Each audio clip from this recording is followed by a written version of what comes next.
Very good morning to all of you. I will be speaking from the other side of the coin.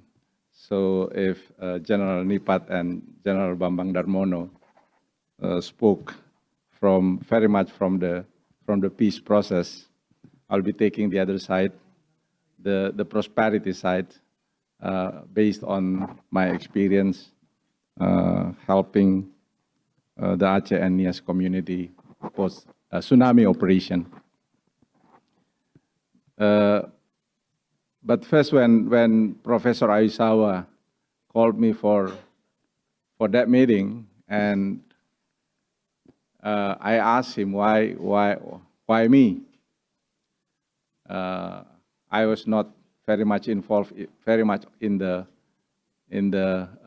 peace process. Yeah, very much on the other side. And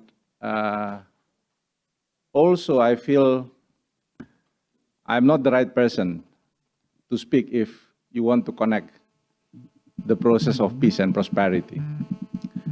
But then there is another argument from Professor Aisawa at that time that you are involved next step in the post-Nargis recovery in Myanmar, which is very much connected with the experience of the post-tsunami operation, which successfully bring peace in Aceh. And I will connect my interventions this morning with this, and might be with the work that ASEAN needs to do further.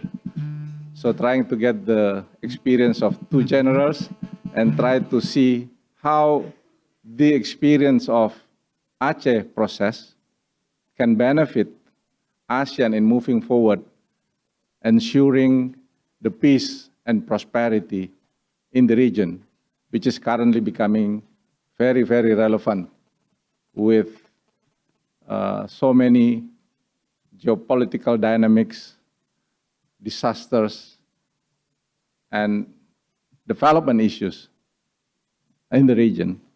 So that is the point that I want to raise at this meeting, at my chance speaking this morning. So I stand here very much with respect of the late Professor Kuntoro Mangkusubroto, who was the chairman of the BRR Aceh and Nias, and would like to share some experience during the post-tsunami recovery in Aceh and Nias. And for me, there are three key elements why that post-tsunami recovery operation was successful. And for me, it becomes a catalyst for the peace process in Aceh. Peace and prosperity is like a coin with two sides. There is no peace without prosperity, and there is no prosperity without peace. And for me, this is the right approach of the government of Indonesia handling the Aceh peace process, because these two sides are coming together, strengthen each other, and in result bring trust and confidence of the Aceh people to the government of Indonesia. So this is actually the underlining thesis of, for me, seeing that experience in Aceh and Nias, which result with the peace process. The three things is, one is actually how the government of Indonesia put this issue as a very critical importance. I remember when tsunami struck, President Yudhoyono was in Papua, actually in Jayapura, on the 26th of December 2004. I think he will mention, Pak SB will mention it tomorrow. He decided to flew from Jayapura. He was in Jayapura celebrating Christmas with the national Christmas in Jayapura, and then and tsunami. And at that time, he told a story about there is no clear information because the connection with the situation on the ground there is no connection at all because it's the telecommunication system was stopped. So he decided to flew from Jayapura, stop over I think in Makassar, Lok Sumawe, and then to Jayapura, and he asked Vice President Yusuf Kala to flew first because Vice President was in Jakarta at that time. So the Vice President arrived in the second day. President Yudhoyono arrived on the third days.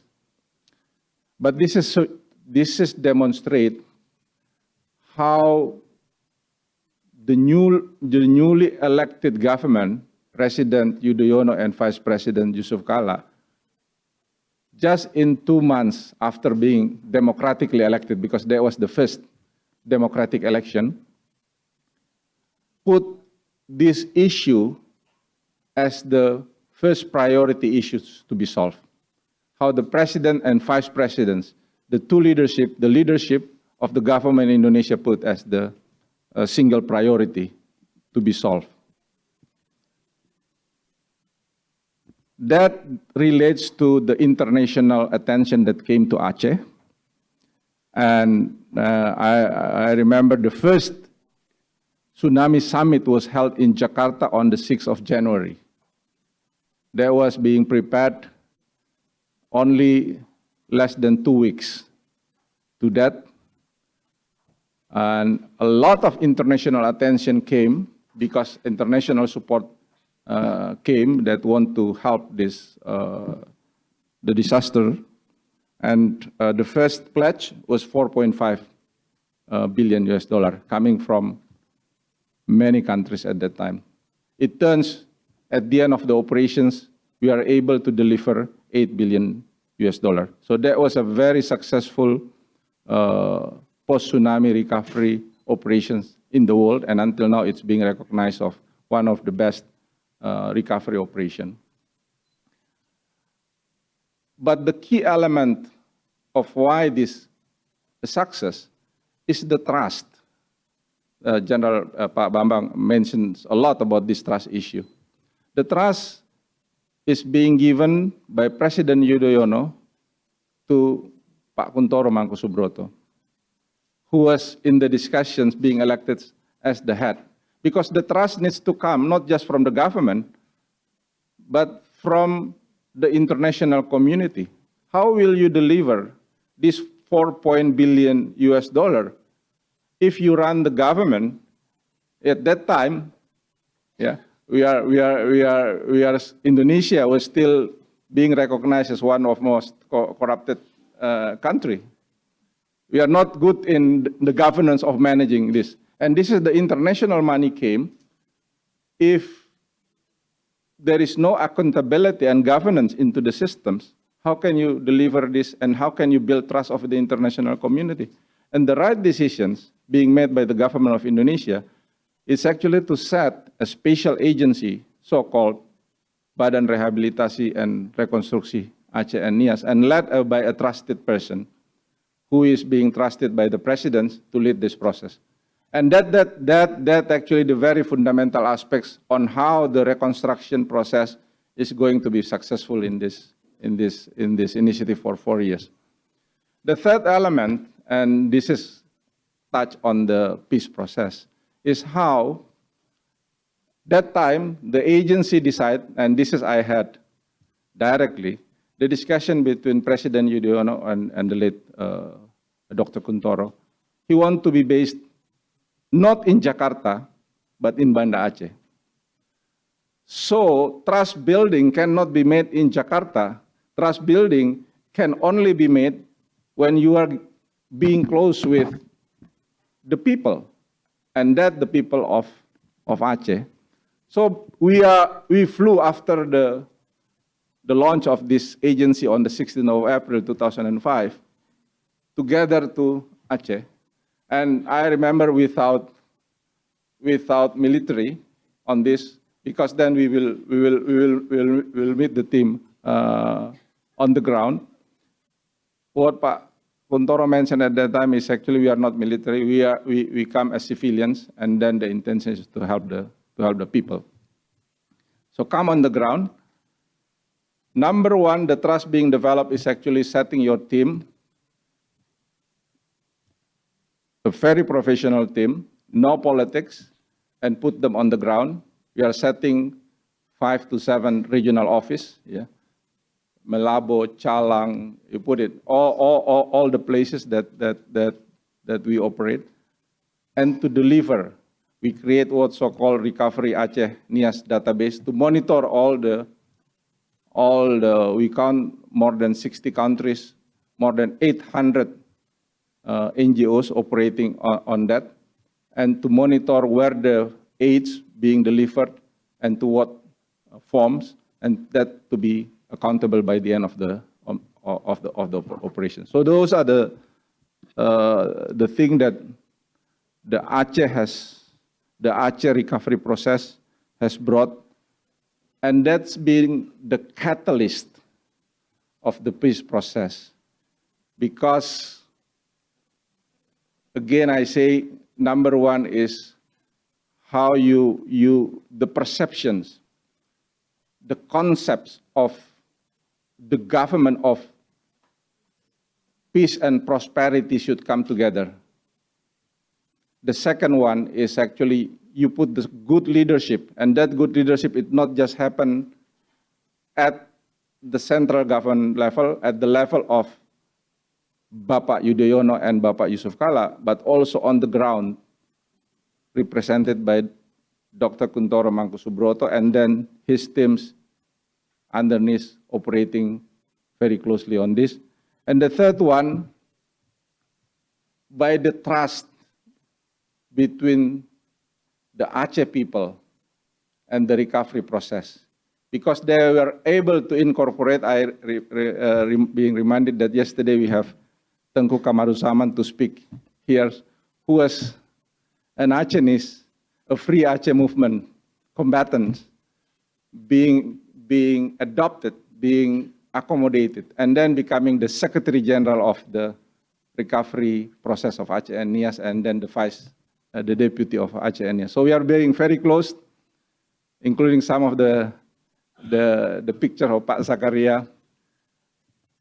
That feeling of the sense of togetherness, yeah, it's something, how to accommodate them and being titled as an officials of BRR.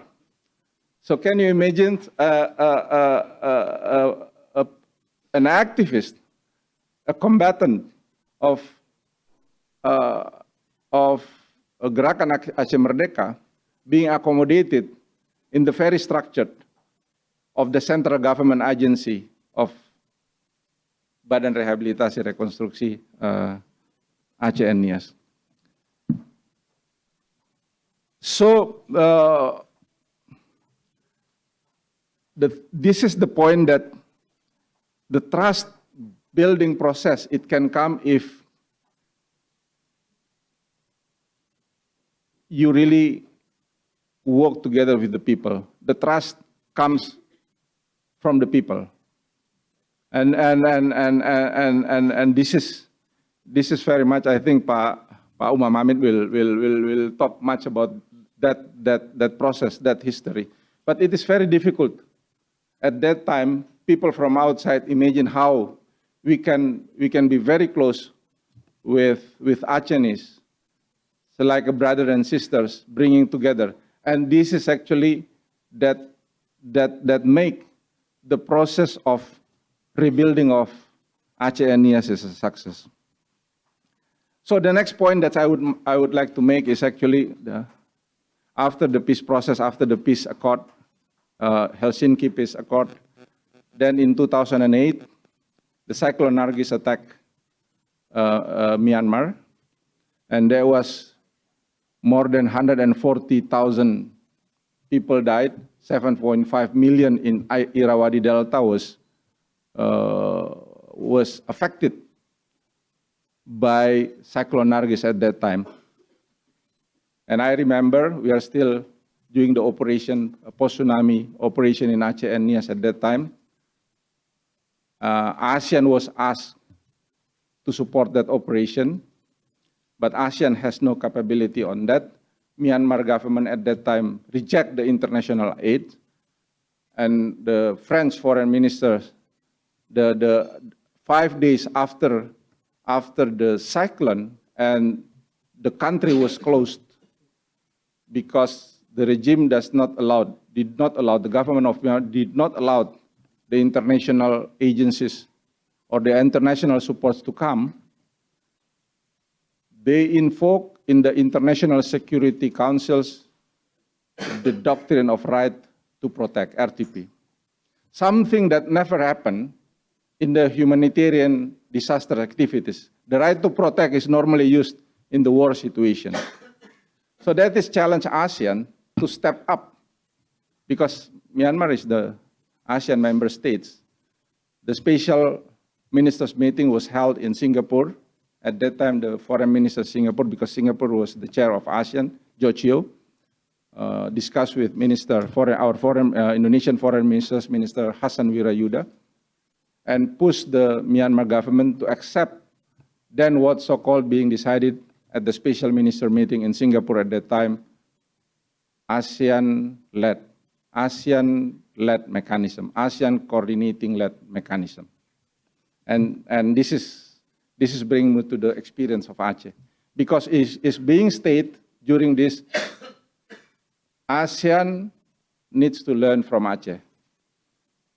The experience of Aceh as the post-tsunami has given so much capital, not just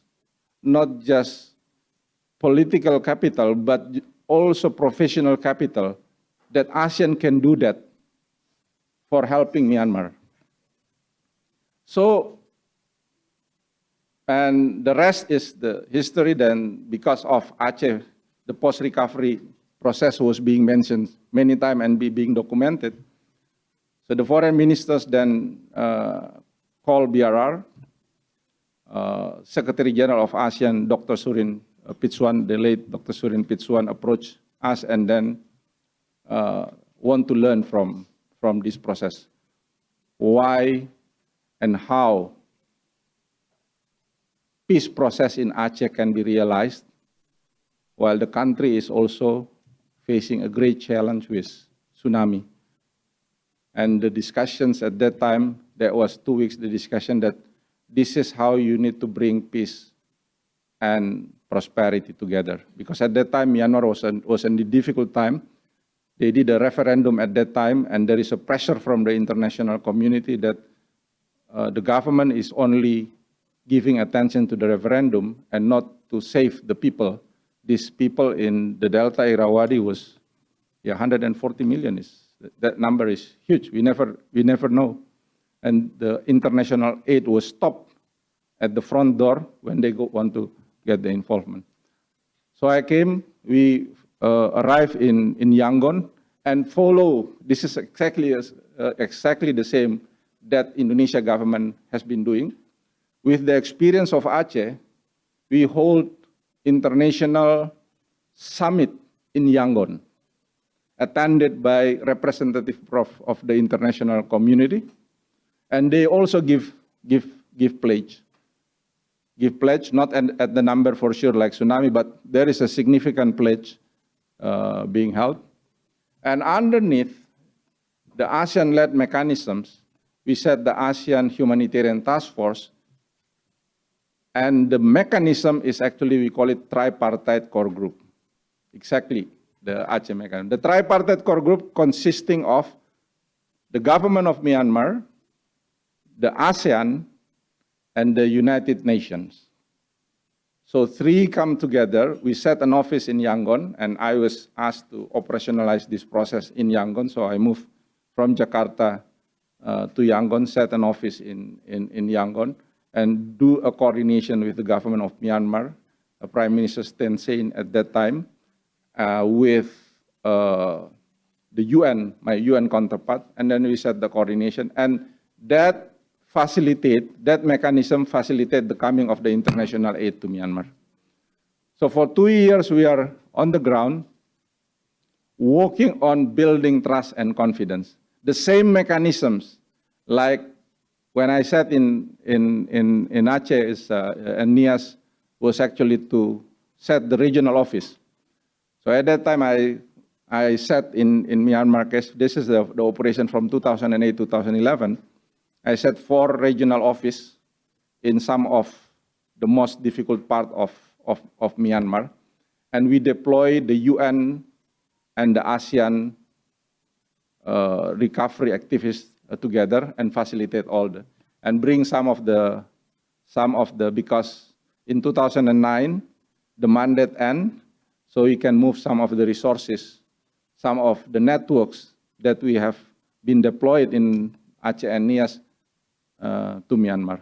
2011, the operation ended, and that model was acknowledged by ASEAN leaders at the ASEAN Summit in Vietnam, in Hanoi in 2011, as one of the model that ASEAN should replicate if there is any other situation happen in Myanmar or in Aceh.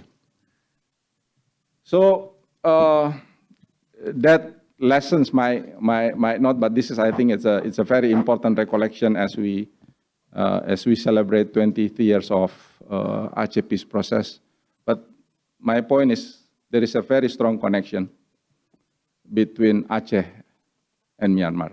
Aceh was solved. 30 years of civil wars ended in 15 of